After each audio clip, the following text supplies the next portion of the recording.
was preparing him for the gargantuan mountain that he would have to climb, which of course he not only climbed it and got to the summit, but he put an extra peak on it and then went over the top of that.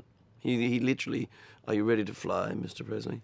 He flew over it, I don't have a memory where it wasn't, because I grew up in this very tiny country town. It was about 5 or 7 houses, I get the number wrong, but we had a gas station, a farm, and at one stage my dad ran the local cinema. And also, he met my mother through photography.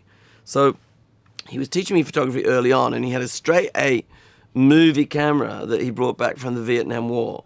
He was sort of a Navy SEAL, well, the clearance diver they call them. During that time, of course, can you imagine, it was a bit, without being overtly romantic, not that I've ever been overtly romantic, but it was a bit cinema paradiso. I'd sit in the bio box, I'd be down doing the chalk tops. So you can't live in a small country town and enter into a space with strangers where the red curtain goes up and the Queen of England comes, projected on a horse, by the way, live footage, and you stand, you sing "God Save the Queen," and then enter into worlds and not be influenced profoundly by the movies.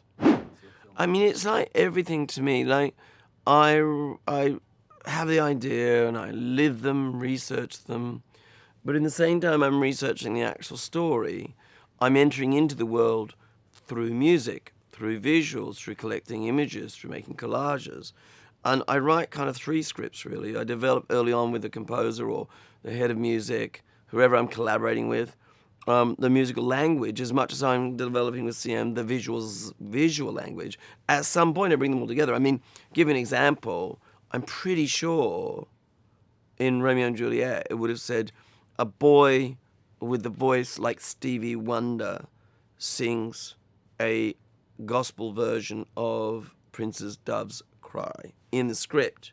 Now, it turns out that the boy had a voice more like Aretha Franklin, but the idea was in the script. Well, probably not since Leonardo and Romeo and Juliet have I had. It was more that he found me. Auditions are never comfortable and good things.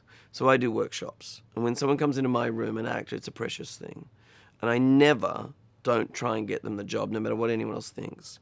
And we workshop, and we take days, and they get in the costume, and we all go there. And I try and find out about the material with whoever comes in my room. I put the focus on rehearsing. But Austin was different. He came in, he was already down Elvis Street, and later I was to find that he had such a visceral connection with Elvis, having lost his mum on the same year that Elvis did and all of that. But I think it was like one of those things where it was a workshop process that just kept going. And I knew very early on that just pretty much no one came near him. But I didn't tell him for a long time because I was, not being cruel, but I was preparing him for the gargantuan mountain that he would have to climb, which of course he not only climbed it and got to the summit, but he put an extra peak on it and then went over the top of that. He literally, "Are you ready to fly, Mr. Presley?" He flew over it, I just so rarely make them. I do a lot of other things. And really, I think of myself as in the business of stories and ideas. And the only really selfish decision I make is it going to be an adventure? Is it going to keep me sort of self-medicated from turning inward? And is it going to keep me looking outward and moving forward? After that, I just live them. I live them so long. I could research and live the movies and never make them. So my first question is going to be, what's going to keep me outward looking and moving forward? And the second question is the undercurrent of what I'm making going to be useful out there right now? Does the world kind of need... in a world full of so much stuff, I like to think that I'm going to devote a chunk of my life to making something that is in some way useful.